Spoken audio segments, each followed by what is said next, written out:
माननीय प्रधानमंत्री जी ने के सामने हिमाचल प्रदेश की सरकार ने एक प्रेजेंटेशन रखी। चीफ सेक्रेटरी महोदय ने प्रेजेंटेशन रखी।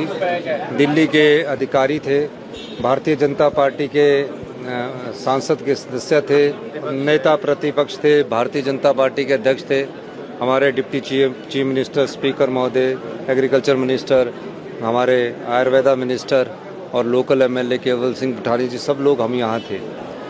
हमने वास्तविक स्थिति का उन्हें बताया।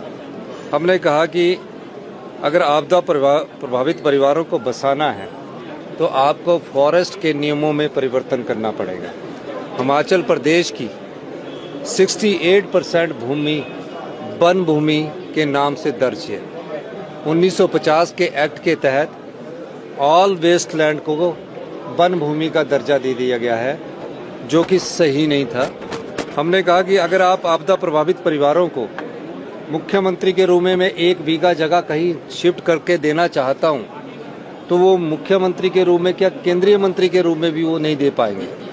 तो इसका मतलब हुआ कि उस कानून को परिवर्तन करना पड़ेगा और आपदा प्रभावित परिवारों के लिए वन भूमि में जो हिमाचल प्रदेश की राज्य सरकार ने मांग की है कि कम से कम 1 बीघा जगह दीजिए, उसमें कानून में परिवर्तन करना पड़ेगा। उसकी प्रेजेंटेशन हमने दी।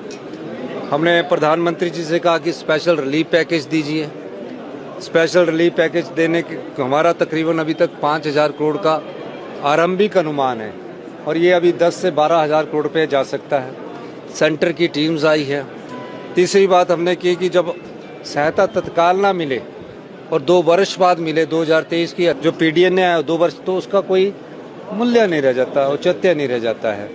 उन्होंने हमारी बात को गंभीरता से समझा और हमने कहा कि जो डेथ का सर्टिफिकेट है उसको बनाने के लिए 7 साल लग जाते हैं।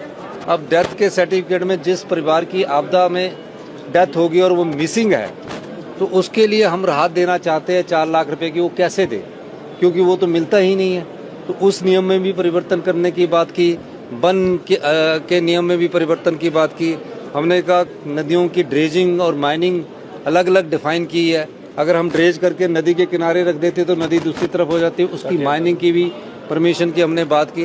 कुछ प्रशासनिक त्रुटियां थी। प्रधानमंत्री जी ने हमें आश्वासन दिया है कि मैं आपको 1500 करोड़ रुपए की सहायता दूंगा, फौरी राहत के तौर पर दूंगा। अब 1500 करोड़ क्या स्पेशल रिलीफ पैकेज के तौर पर आता है या स्कीम बेस्ड आता है, ये देखने की बात है। हमने कहा कि प्रदेश में जो सड़कों का निर्माण हो, टनलिंग पर आधारित हो।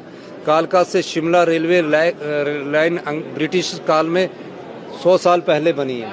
103 टनल है, आज तक कभी नहीं रुका। तो टनलिंग का निर्माण हो और अल्टरनेट रूट के बारे में सोचा जाए। अल्टरनेट रूट में हमने कहा कि कांगड़ा पठानकोट से एक मनाली के लिए जो भुभुजो टनल बन जाए, तो सीधा मनाली के लिए एक टनल बनकर जो कांगड़ा से जोड़ा जा सकता है। और जब कभी भी मनाली कभी भी बंद नहीं होगा, अभी तो ये बंद हो जाता है, कंप्लीट बंद हो जाता है। इस प्रकार की बात की। और हमने कहा कि एडिशनल बोरिंग 2% हमें दी जाए, ताकि हमारी जो आर्थिक स्थिति है उस स्थिति को हम पार किया जा सके। इस दृष्टिकोण से हमारी कई मुद्दों पर बात हुई है। प्रधानमंत्री जी ने कहा है कि हम उस पर गंभीरता से विचार करेंगे। कुछ नियम है उसको बदलने के लिए जहाँ परिवर्तन करना होगा, अधिकारियों को दिशा निर्देश दिए। अब उस पर कितना अमली जामा पहुँचता है वो आने वाले समय में पता लगेगा।